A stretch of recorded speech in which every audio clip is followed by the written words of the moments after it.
Tonight, we are remembering World War II veteran Wilford Naylor, who died on May 18th. KCBD News Channel 11's Natalie Falkenberry spoke with his daughter this Memorial Day about the impact he leaves. Wilford Naylor served in World War II as a pilot in the Army Air Corps, which is now known as the Air Force.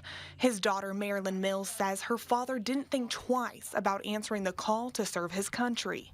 Just strictly, he loved America, loved this country, and his father was a World War I veteran. And so I don't believe it ever crossed his mind not to join. Naylor's passion for his country was something he would often share to anyone who would listen. But it really was not to pump himself up. It was to remind people over and over, about the freedom we have and the sacrifices of others that we have this freedom. Mills says he would also share stories of his service, usually making light of his time flying overseas. He always gave the details, that it took 12 hours and 38 minutes to fly over the Atlantic and there was no place to land. And he'd remind me there were no bathrooms.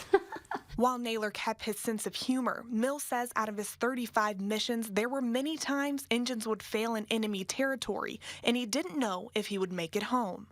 He was struggling, to keep the plane in the air. Those are big airplanes.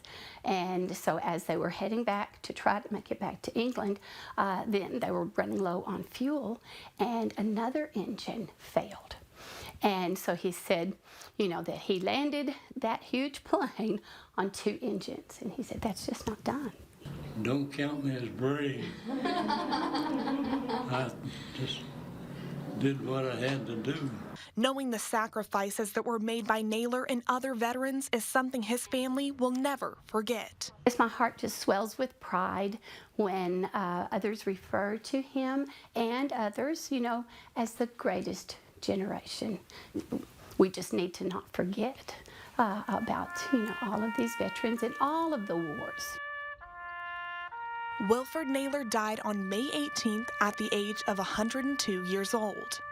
The home of the free because of the brave. Natalie Falkenberry, KCBD News Channel 11.